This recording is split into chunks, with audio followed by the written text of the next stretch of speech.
खुद वो बदलाव बनिए जो आप दुनिया में देखना चाहते हैं। आप खुद वो बदलाव बनिए जो आप दुनिया में देखना चाहते हैं। I'm very, very honored to welcome Mr. Ravi Kalra ji on my first interview on this lockdown and मैंने ये मिशन निकाला है कि जो लोग सोसाइटी के लिए, दुनिया के लिए नेक काम कर रहे हैं, इस टाइम हम लोग उनसे कुछ सीख और सबक लें और अपनी जिंदगी में कुछ वैल्यूज ऐड करें। रवि कालरा जी ने 2008 में अर्थ सेवियर फाउंडेशन के नाम से एक एनजीओ स्टार्ट की, जिसमें कि ये ओल्ड पीपल जो कि होमलेस होते हैं उनको जगह देते हैं, फीमेल्स जो कि डिप्राइव्ड हैं उनको पनाह देते हैं, साथ ही मेंटली चैलेंज या डिसेबल्ड लोगों को भी यहाँ पे रेस्क्यू किया जाता है। बाकी की सभी जानकारी हम रवि कालरा जी से लेंगे। I am so happy to have you here and this is my first interview and trust me this would be the best interview I know, क्योंकि जो आप कर रहे हैं सोसाइटी के लिए वो शायद सबसे बड़ी चीज है। तो सबसे पहले रवि जी मैं आपसे ये जानना चाहती हूँ कि ऐसा कौन सा इंसिडेंट या इवेंट हुआ था कि आपने इस इतने अच्छी और बड़ी एनजीओ की ऑर्गेनाइजेशन को स्टार्ट करने का प्योड़ा उठाया। जी रुचि जी, सबसे पहले तो मैं आपकी भावनाओं का बहुत कदर करता हूँ। आपने ये बहुत ही मीनिंगफुल एपिसोड शुरू किया है और ये सच में इस समय हमारा समाज, हमारा देश और पूरा विश्व कोरोना वायरस के प्रकोप से भयभीत है और उसके कंसिक्वेंसेस झेल रहा है। सब लॉकडाउन में पड़े हुए हैं और ऐसे समय में आपने इतने अच्छा सोचा कि ऐसे लोग जो समाज के प्रति चिंतित हैं और अपनी जान पर खेल कर समाज के लिए तत्पर हैं, दिन रात प्रयास कर रहे हैं, अच्छे काम करने की कोशिश कर रहे हैं, तो सच में ऐसे लोगों को सामने आना चाहिए और दूसरे लोगों में भी जोत जले और वो भी कुछ अच्छा काम करें। तो यही हाजिरी ईश्वर को जरूरत है जो हम सबको लगानी है। तो मैं आपकी बहुत कदर करता हूँ और आपका धन्यवाद भी करता हूँ रुचि जी। और आपका जो प्रश्न है वो तो बहुत वैलिड है। एक्चुअली फैक्ट ये है कि मैंने तो कभी सोचा ही नहीं था कि समाज में इतने दुख दर्द होते हैं और लोग सड़कों पे कूड़ा खाते हैं, कचरे में पड़े रहते हैं और बुरी हालत में होते हैं, कोई उनको पूछता नहीं है, कई बार लोगों को कीड़े पड़ जाते हैं। तो बस 2008 में मेरा ये सेवा की यात्रा शुरू हुई थी। तब मैं अपने best of the best comfort zone में था। रोज के लाखों रुपए सेव कर लेता था। 48 कंट्रीज ट्रैवल्ड था वर्ल्ड वाइड। तो तभी दिल्ली में एक इंसिडेंस देखा था, एक गरीब बच्चे को और एक कुत्ते को एक साथ कचरा खाते हुए। तो बस उसी समय अपना जीवन सेवा में समर्पित कर दिया था। तो सड़कों पे ढूंढने लगा तो दंग रह गया। जो हम देखते हैं ना रोड पर कोई भीख मांग रहा है, हाँ सॉरी जी, भीख हाँ वाले जी। नहीं, बट ऐसे जो बड़ी बड़ी दाढ़ी, बड़े बाल, बड़े नाखून, तो सब सोचते हैं भिखारी होएगा। हम्म। बट जब बात करो तो पता लगता है कि ये तो भीख मांग ही नहीं रहे हैं और कोई एमकॉम है, कोई एमबीए है, कोई हार्वर्ड से पढ़ा हुआ है, कोई लंदन स्कूल ऑफ इकोनॉमिक्स से पढ़ा हुआ है, कोई इंडस्ट्रियलिस्ट है और कोई प्रोफेसर है, आर्मी मैन है, फ्रीडम फाइटर्स हैं। तो बेसिकली ऐसी दुर्दशा तभी होती है जैसे आजकल इतना इम्यूनिटी लेवल बहुत वीक है लोगों का, क्योंकि खाना अब तो चलो हवा अच्छी होगी भगवान जी के आशीर्वाद से, लेकिन वैसे तो इतनी एयर पोल्यूशन, ट्रैफिक हैजर्ड्स, फिर पोवर्टी, क्राइम, डिजीजेस, गंदा पानी जो हम पीते हैं, गंदा घी खाते हैं, गंदे मसाले खाते हैं, खाने की क्वालिटी बिल्कुल गिर जाती है। तो ये सब चीजें हमारे ब्रेन पर बड़ी इम्पैक्ट करती हैं। तो इसलिए कोई भी छोटा दुख दर्द होता है तो लोग झेल नहीं पाते हैं। जैसे जॉब चली गई, 2 मिनट में डिप्रेशन में आ जाते हैं, सड़कों पे पड़े रहते हैं, मेंटल डिजीज हो जाती है और बाद में लोग सोचते हैं ये तो भिखारी है, बट पता लगता है ये तो हमारे से भी ज्यादा प्रतिष्ठित हैं। तो ऐसे लोगों को मैंने रेस्क्यू करना शुरू किया और उनको जीने का सहारा दिया। तो ऐसे करते करते 12 सालों में एक संस्था बन गई। अब बहुत बड़ी जिम्मेवारी है, तो 550 लोग परमानेंट रहते हैं यहाँ पर। उनको दिन रात खाना देना होता है, दवाइयाँ देनी होती है, अस्पताल ले जाना पड़ता है, फैमिलीज ढूंढते हैं। तो ऐसे सेवा में लगे रहते हैं। This is such a big and noble cause. Sir मैं ये जानना चाहती हूँ कि ये कोई छोटी बात नहीं है, ये बहुत बड़ा मिशन है। और इस जी मिशन में आपके मतलब आपको ऐसा क्या लगता है कि कैसे कैसे पर्सपेक्टिव्स आपको देखने पड़ते हैं, कितनी बड़ी बड़ी प्रॉब्लम्स आपको ओवरकम करनी पड़ती हैं, क्योंकि आपके पास इतने तरह के मजबूर लोग आपको मिलते हैं, कैसे कैसे मिलते हैं और किन हालात से आप उन्हें निकालते हैं, इसके बारे में आप कुछ बताइए। जी, एडमिशंस तो बिल्कुल दिल दहला देने वाले आते हैं कि जान ही निकल जाती है। जैसे अभी इन्हीं दिनों की बात करते हैं जिन दिनों ये कोरोना वायरस की वजह से लॉकडाउन चल रहा है। अभी सोनीपत से पुलिस का फ़ोन आया, उन्होंने कहा सर एक सड़क से हमने आदमी रेस्क्यू किया है, उसकी हालत बहुत ख़राब है, हम उसको सँभाल नहीं पा रहे हैं और आप उसको ले जाएँ, बहुत वायलेंट था वो। तो ऐसे टाइम में भी जाके रेस्क्यू करके लाए हम। फिर दूसरा गुड़गांव पुलिस का फोन आया, बोलते हैं आधी रात को एक मेंटल डिजीज लेडी को रेस्क्यू किया है, वो इतनी वायलेंट है कि उसने ऑन ड्यूटी एक लेडी पुलिस का गाल काट लिया, तो उसको रेस्क्यू करके लाए। ऐसी सड़कों से मिलते हैं बहुत भयानक, किसी को कीड़े पड़े होते हैं। अभी जो 550 लोग रहते हैं उनमें से 100 लोगों के तो हमने हाथ पैर हॉस्पिटल्स में ले जाके कटवा दिए। तो उनके दिन रात डायपर क्लीन करने पड़ते हैं, मल-मूत्र साफ करना होता है, उनको खाना देना होता है। हाइजीन मेंटेन करना नेक्स्ट टू इम्पॉसिबल है यहाँ पर। I can understand. आते हैं बहुत वायलेंट होते हैं। अगर टाइम से खाना नहीं दो तो यहाँ पर चूहे बहुत हैं। तो जो पागल लोग हैं वो चूहे पकड़ के कच्चा खा जाते हैं, नहीं तो मिट्टी खा जाते हैं और तो झगड़ा करते हैं। तो तो आप दिक्कत होती खाने है बहुत। पीने के साथ आपको इनके मेडिकल के लिए भी जरूर कुछ ना कुछ प्रोविजंस रखने पड़ते होंगे, क्योंकि ज्यादातर लोग बुजुर्ग हैं। तो मेडिकली भी आप बहुत लोग, है ना, आप लोगों को काफी फोकस करना पड़ता होगा कि यहाँ सिर्फ खाना पीना और शेल्टर नहीं, लेकिन उन लोगों को मेडिकल फैसिलिटीज भी मिल सके। क्योंकि चाहे हम फिजिकली चैलेंज लोगों की बात करें या बुजुर्गों की, सभी को इनको दवाइयों की भी प्रॉपर जरूरत होती है। तो सर आप लोग अपने सारे फंड्स कैसे अरेंज करते हैं? Because food, shelter, medicine and all these things require lot of fund, so how do you raise your fund? बहुत दिक्कत होती है, बहुत ज़्यादा। क्योंकि वैसे तो संस्था हमारी भारत सरकार से मान्यता प्राप्त है, लेकिन गवर्नमेंट कोई पैसे नहीं देती है कभी भी। और अच्छा। दिन-रात एडमिशन भी पुलिस लाती है, ऑनरेबल कोर्ट्स एडमिशन कराते हैं, समाज कल्याण विभाग, जनरल पब्लिक, यहाँ सबके लिए फ्री है रहना, खाना, दवा। इसलिए अच्छा। हमारे ऊपर बड़ा प्रेशर होता है, इतना पैसा कहाँ से लाएँ? पब्लिक से बार-बार माँग नहीं सकते, क्योंकि लोगों की भावनाएँ हर्ट होती हैं कि फिर लोग सोचते हैं, अच्छा ये तो पैसे ही माँगते रहते हैं सारा टाइम। और गवर्नमेंट से मिलता नहीं, फॉरेन से हेल्प लेने का लाइसेंस नहीं है और पब्लिक से बार-बार माँग नहीं सकते और रोज़ का खर्चा लाखों में है, तो जान निकल जाती है, बहुत टफ होता है। फिर ये कोरोना वायरस की वजह से इतना भय फैला हुआ है, अब लोग भी नहीं आते। पहले तो लोग आ जाते थे तो हमारी हेल्प हो जाती थी, तो अब बहुत दिक्कत होती है। और जो थोड़ा बहुत पैसे आता है फिर उसमें से हमें बहुत खर्चे होते हैं, 3 टाइम खाना देना, दवाइयाँ, हॉस्पिटल्स के बड़े-बड़े बिल, डेथ टोल यहाँ बहुत हाई है, क्योंकि जो लोग आते हैं वो पहले ही डेथ बेड पे होते हैं, कोमा में होते हैं, बेड रिडन होते हैं, मृत्युशैया पे होते हैं। बहुत बार तो बच्चे जो हैं अपने बूढ़े माँ-बाप को हमारी संस्था के गेट के बाहर रस्सी से बाँध के भाग जाते हैं। तो बहुत टफ होता है, 24 घंटे ड्यूटी देनी पड़ती है। वैसे भी आंसरेबिलिटी पूरी थी और ड्यूटी हार्ड थी, अब तो 1 सेकंड की भी हाज़िरी छुट्टी नहीं है, ये कोरोना के डेज़ के अंदर। 24/7 आपका जो है हाँ। सिस्टम एंड वो चलता है। तो क्योंकि जो सर हमारी आप। संस्था है, हम्म। वो बड़े हाई रिस्क पे चल रही है। इस समय पुलिस और प्रशासन की बहुत ज़बरदस्त नज़र है हमारी संस्था पे। हमने प्राइम मिनिस्टर मोदी साहब को भी लिखा, चीफ मिनिस्टर हरियाणा को भी लिखा, समाज कल्याण विभाग को और हेल्थ मिनिस्टर साहब को भी लिखा कि यहाँ हाइजीन मेंटेन करना नेक्स्ट टू इम्पॉसिबल है।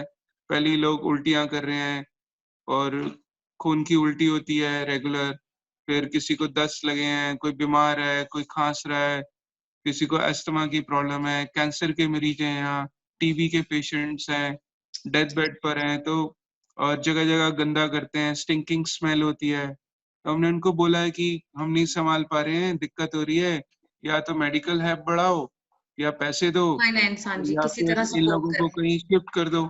हम्म। बट अभी थोड़ा दुर्भाग्य है कि हेल्प नहीं मिली है, बट प्रशासन की मॉरल सपोर्ट तो है, इसलिए हम दिन-रात इनकी सेवा में लगे हुए हैं। मेरी सभी लोगों से जो इसको देखेंगे, मेरी रिक्वेस्ट है उन लोगों से कि चाहे कुछ भी, कहते हैं कि हम लोग अपनी जिंदगी का कुछ भी पार्ट किसी के लिए कर सकें, वो जरूर भगवान हमें वापस करता है। तो कुछ भी मदद हम सब लोग कर सकें, क्योंकि रवि कालरा जी का मिशन इतना बड़ा है कि शायद उन्हें जिस तरह वो किसी को भी मदद करने के लिए तैयार होते हैं, हम लोगों को बहुत जरूरत है कि हम थोड़ा सा हाथ बढ़ाएं और उनकी मदद करें। और मैं ये भी जानना चाहूंगी सर आपसे कि एक्चुअली अब आप जब इसको एनजीओ को आज 550-600 लोग इसमें आ गए हैं, अगर हम इसे देखें आने वाले 5 साल में कैसी ग्रोथ और कैसा आपको सपोर्ट वॉलंटियर्स चाहिए होंगे, तो वो अगर आप चाहें तो आज आप इस प्लेटफॉर्म से लोगों को, हम लोग एक रिक्वेस्ट अपील कर सकते हैं कि जिस तरह इसमें लोग बढ़ रहे हैं कि लोग आगे आए, आपको कैसे मदद कर सकें, आप कुछ इस पे बताइए। जी, हमारी संस्था में तो हर तरीके की नीड होती है। जैसे यहाँ पर वॉलंटियर्स की भी बहुत ज़रूरत है। हम चाहते हैं कि लोग आएँ, सेवा करें। जो लोग यहाँ पर रहते हैं, उनसे बातें करो, उनकी काउंसलिंग करो, उनके दुःख-दर्द दूर करो। बहुत सारे पढ़े-लिखे यहाँ लोग रह रहे हैं, गरीब से गरीब लेकर आईएएस ऑफिसर्स तक रह रहे हैं, सड़कों से मिले हुए, जजेस भी रह रहे हैं। हम चाहते हैं उनसे बातें करो, उनको थोड़ा सहारा दो, ताकि उनको जीने में अच्छा लगे। फिर कोई पुराना घर का सामान दान दे दे, अनाज की बहुत ज़रूरत होती है। अभी तो हम 2 हफ्ते के लिए सिक्योर्ड हैं, इतना अनाज तो हमें मिल गया है पब्लिक से, बट 2 हफ्ते के बाद क्या होगा, हमें समझ नहीं आ रहा क्योंकि अब हम माँगने की पोज़ीशन में भी नहीं है बार-बार और फंड्स की तो सबसे ज़्यादा नीड होती है। तो हम चाहते हैं कि लोग कोई मंथली लोग कंट्रीब्यूट आगे आए, हाँ जी। छोटी-छोटी हेल्प करें, हाँ, तो मुझे अच्छा लगता है होता कि है ना। जितने भी लोग देखें, अगर थोड़ा-थोड़ा भी अगर बाँध ले कि हम इधर-उधर ना करने की बजाय ऐसी संस्थाओं में दें, जो लोग बिल्कुल निस्वार्थ होके लोगों की सेवा कर रहे हैं। और अगर लोग मंथली अपने छोटा-सा भी एक अमाउंट बाँध लेंगे, तो उससे कुछ ना कुछ हेल्प आप लोगों की परमानेंट होगी और आपके एटलीस्ट दिमाग से एक बर्डन हटता है कि ठीक है, इतनी सपोर्ट हमें हमेशा मिल ही रही है। सो आई बिल्कुल, request everybody who is watching this, please come up and just support Ravi Kalra ji because he is doing a great job. And sir, मैं ये भी जानना चाहती हूँ कि लोगों के लिए आपके आपकी तरफ से क्या सलाह होगी, क्योंकि आप इतने लोगों को देख रहे हैं कि अपने पेरेंट्स मजबूर लाचार लोगों को छोड़ रहे हैं, तो what do you want to advise people, कैसी जिंदगी उन्हें आगे सोचनी चाहिए कि ऐसी चीजें ना हो। जी, अभी तो मेरे माइंड में अच्छा हुआ आपने बड़ा अच्छा प्रश्न पूछा है मेरे से क्योंकि मेरे माइंड में एक बड़ी डिफरेंट बातें चल रही हैं, तो मैं चाहूँगा कि आपके माध्यम से मैं वो शेयर करूँ अपने दिल की बात। एक्चुअली जो हमारी संस्था का नाम है, वो है दी अर्थ सेवियर्स फाउंडेशन। तो जब मैंने ये संस्था बनाई थी, तो उस समय तो मेरे मन में था कि गरीब बच्चों की सेवा हो जाए, जो भीख माँगते हैं, उनको भीख माँगना छुड़वाकर को जीने का सहारा दें और बुजुर्ग लोगों को सड़कों से रेस्क्यू करें। पर जब सेवा में आया तो देखा अरे! ये तो एयर पॉल्यूशन भी बहुत ज़्यादा है, गौ माता की दुर्दशा भी बहुत खराब है, नदियाँ भी हमारी पॉल्यूट हो चुकी हैं, फिर ट्रैफिक हैज़र्ड्स, फिर अननेसेसरी व्हीकलर हॉकिंग जिसके लिए मैं एक वो डू नॉट हॉन्क अभियान चलाता हूँ, जो गाड़ियों के बम्पर पर आपने कई जगह स्टिकर्स देखे होंगे, ये पिछले 2008 से चल रहा है। फिर ओवर पॉपुलेशन की दशा, फिर जंगलों का कट जाना, फिर बाइसिकल प्रमोट नहीं है, टूटी हुई सड़कें, stinking smell, untreated true. Waste. तो मैं बड़ा परेशान रहता था कि हम सबने मिलके अपनी धरती माता पर बहुत जख्म दिए हैं, बहुत प्रहार किया है, बड़ा दुराचार किया है और ज़रूर एक दिन ना कुदरत बदला लेगी। तो मुझे ऐसा लगता है कि शायद कोरोना वायरस के माध्यम से ना ये 2 बातें हुई हैं। एक तो बिल्कुल जी। जिसने भी ये कोरोना वायरस फैलाया है, उनको तो बख्शना ही नहीं चाहिए और ये बड़ा घिनौना अपराध किया है, पूरे वर्ल्ड को रिस्क में डाल दिया है। और दूसरा ये हम सब के लिए एक चेतावनी भी है कि जो हमने इतना धरती पे प्रहार किए थे, उनके हम्म। खनिज खा लिए, नदियाँ पॉल्यूट कर दी, एयर पॉल्यूट कर दी, तो अब हमें देखने को मिल रहा है कि ठीक है, उस एक पंजाबी में बोलते हैं ना, सामने वाली ने ते मारी मेरी पीठ ते लत लेकिन मेरा कुब्बड़ सीधा हो गया। तो हम्म। ठीक है, इतना घिनौना अपराध हुआ, लोग मर रहे हैं, उन सब के लिए मैं भी बड़ा भावुक हूँ और हम्म। उनको नम ईश्वर से प्रार्थना करता हूँ कि लोग इस वायरस की वजह से नहीं मरें और जल्दी से ये आपदा दूर हो जाए। लेकिन हम्म। हमारी आँखें भी खुल जानी चाहिए कि अब हमें दिख रहा है कि पहले आप क्वालिटी या फेयर इन इंडिया ये गूगल में डालो तो लिखा हुआ आता था डेंजरस फॉर हेल्थ। और अब आप डालो तो वेरी गुड आ रहा लिखा हुआ, मतलब अब हम ऑक्सीजन भी ले पा रहे हैं। तो अब हमें शिक्षा लेनी चाहिए और बच्चों को बाहर सड़क पे लाके अंधेरे में दिखाओ कि देखो बच्चों, ऐसे तारे भी होते थे हमारे टाइम में। और अब तो ये भी वीडियोस आने लग गए हैं कि यमुना नदी का पानी भी क्लीन हो गया है। तो ये सब चीजें हमें सीखनी चाहिए और अपनी कंट्री को और अपने वातावरण को प्रदूषण होने से अब बचाना भी है, जो बड़ा क्लीन हो चुका है। ये हमारे पास अब पहला और आखिरी मौका कुदरत की तरफ से मिला है। बिल्कुल नहीं तो ठीक। मैं फिर भी अपने दिल की बात को आगे बता दूं, माफी चाहूंगा आपके माध्यम से, नहीं बड़ी नहीं सर, मैं आपको मैं इस चीज से इतनी खुश हूँ कि मैंने अपने शो का नाम रखा दिल की बात सबके साथ, और आप बिल्कुल अपने दिल को आगे खोल कर रख रहे हैं, and I am very grateful to you for that. और ये सब मैसेज सभी के लिए बहुत ही अच्छे हैं, आप जो भी बात कर रहे हैं सबके लिए ये तो, सबक ही है। आप प्लीज कंटिन्यू कीजिए। तो मेरी दिल की बात बड़ी कड़वी है रुचि जी, मैं फिर भी बोलता हूँ, रोकने के लिए अपने आप को रोक नहीं पा रहा हूँ। हम सब ना इतने ढीठ हैं, इतने ढीठ हैं और इतने ज्यादा ना क्रूअल बन चुके हैं। अभी देखना, ये जिस दिन कोरोना वायरस की प्रॉब्लम से लॉकडाउन के लिए ना, 1 महीने के अंदर अंदर फिर हम पोल्यूट कर देंगे बुरी तरीके से। नदियां भी वही गंदी हो जाएंगी, वही ट्रैफिक हैजर्ड्स, वही खूब हॉर्न बजेंगे, तारे फिर नहीं दिखेंगे। और जो विजिबिलिटी पहले 30 किलोमीटर की होती थी, यहाँ तक वीडियोस आए हैं कि जालंधर से अब हिमालय के पहाड़ तक दिखने लग गए हैं। ये फिर विजिबिलिटी 2 किलोमीटर की रह जाएगी और फिर वही बीमारियां, खांसी, डिजीजेस ये बढ़ जाएंगी, क्योंकि हम इतने ढीठ हैं कि हमने कुछ नहीं सीखना बुराई से। बट फिर भी, ये फिर तो भी दिल हाँ, की बात बताई है, बट फिर बिल्कुल भी जी। ईश्वर को नवाजा है। हो सकता अब है हम देख रहे भगवान हैं। आप जय आपके माध्यम से लोगों को कम से कम 1-2% भी समझ आ जाए ना, कि हम कहाँ पे कौन जी, सी चीज कंट्रोल कर सकते हैं, कहाँ हाँ हम जी, थोड़ा पॉल्यूशन, एयर पॉल्यूशन कंट्रोल करें, कहाँ हम नॉइज पॉल्यूशन कंट्रोल करें। अगर हाँ थोड़ा भी जी, इस चीज से लोगों के बदलाव आए जिंदगी में, तो ना होते हुए भी बहुत कुछ ना जरूरी है। कुछ चेंजेस जरूर आएंगे, एंड दैट जी, is very sure, and I am so grateful to you for sharing all your दिल की बात विद अस। और मैं बट लास्ट में आपको, एक हाँ चीज जी सारी, बताइए। मैं सारी मैंने मतलब पिंच करने वाली बात तो बोल दी, बट उपाय भी बता देता हूँ। वो यही है कि जैसे कि अपनी जो कार है वो, मान लो आप नाई के पास बच्चों को ले जाना है, सलून, फिर आपको ग्रोसरीज खरीदनी है, कोई छोटे मोटे आस पड़ोस के काम है, तो बाइसिकल से जाएं, शॉर्ट डिस्टेंस पर पैदल जाएं। हम्म और आपका ऑफिस और घर की दूरी कम होनी चाहिए। बहुत सारे ऐसे यंग बच्चे हैं जो नोएडा में जॉब करते हैं लेकिन रहते किराए पर गुड़गांव में है। तो अरे हम्म भाई, नोएडा में भी तो घर है, वहीं ले लो किराए पर। कुछ ऐसे हैं जो जॉब मतलब रहते गुड़गांव में, ट्रैवल करने जाते हैं नोएडा, अरे तो यहीं ले लो किराए पे घर, क्या दिक्कत है। बिल्कुल बिल्कुल। तो आपकी जितनी ट्रैवलिंग बचेगी, पोल्यूशन भी कम होगा और आपका ब्रेन भी पूरा उस काम के अंदर समर्पित रहेगा। उसका तो एक ऐसे और कुछ फायदा अच्छे भी काम हो करें। सकता है, एक और फायदा हो सकता है, उस समय को वो अपनी फिटनेस और अपने लिए भी यूज कर सकते हैं, जो यूज उनका कर सकते अननेसेसरी हैं। कम्यूट करने में जा रहा है। तो बिल्कुल, आपने सही कहा। तो एनवायरनमेंट के ऐसे साथ छोटे अपना छोटे, ध्यान भी रख सकते हैं। हाँ जी, तो ऐसे छोटे छोटे काम करेंगे तो फिर आपका जीवन अच्छा होएगा, वातावरण भी साफ रहेगा, हम सबको जीने में बहुत आनंद आएगा। सच आपके साथ बात करके मुझे इतना अच्छा लगा है, एंड जी, मैं सभी को बताना चाहती हूँ कि मैं पर्सनली भी सर से मिल चुकी हूँ। वो जी, इतने दिल के अच्छे हैं, और आप, मैं एक बात बिल्कुल कह सकती हूँ कि अगर जिंदगी में हम सब चाहते हैं कि हमारा फ्यूचर अच्छा हो, तो आज हाँ ही जी, समझ लीजिए कि अगर हम अपने घर के लोगों को, जिनकी वजह से आज हम हैं, मेरा मानना यह है कि भगवान के बाद हमारे माँ बाप हैं, जिनकी वजह से हमारा वजूद है, और अगर हम उस वजूद को अपने से अलग करते हैं, तो वो दिन दूर नहीं कि हम खुद इस संसार से हर तरीके से अपनी अबंडेंस को, अपनी ग्रोथ को, अपनी पॉजिटिविटी को बिल्कुल काट देंगे। आप पेड़ बिल्कुल, को जड़ से अलग करोगे तो ज्यादा समय तक पेड़ जीवित नहीं रह सकता।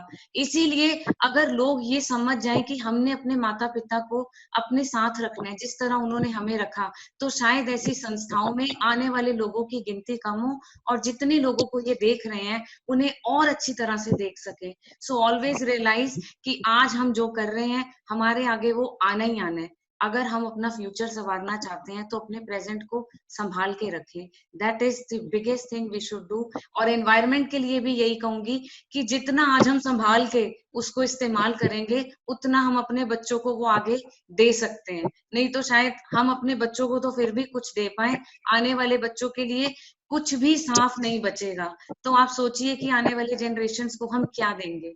तो संभल के यूज कीजिए, इनको ट्रेजर समझिए। हमारे माँ बाप, हमारा नेचर, एनवायरनमेंट, ये सब चीजें आज हमारी ट्रेजर्स हैं, तो इन्हें संभाल के यूज कीजिए। And thank you so much. Last में रवि जी मैं आपके लिए जरूर ये कहना चाहूंगी कि खुदा भी अपनी रहमतों की उन पर बरसात करता है जिनके दिल आपकी तरह बड़े होते हैं और जो जिंदगी में लोगों को आगे बढ़ाना चाहते हैं। आपके साथ हमेशा खुदा की रहमतें बनी रहें और आप जिस लक्ष्य पे लगे हुए हैं, ईश्वर आपको और हिम्मत और बहुत सारे फंड्स, वॉलंटियर सब दे ताकि आप इस काम को और सक्सेसफुली कर सके। Thank you so much for joining me on Dil की बात सबके साथ। Thank you Ravi ji, thank you.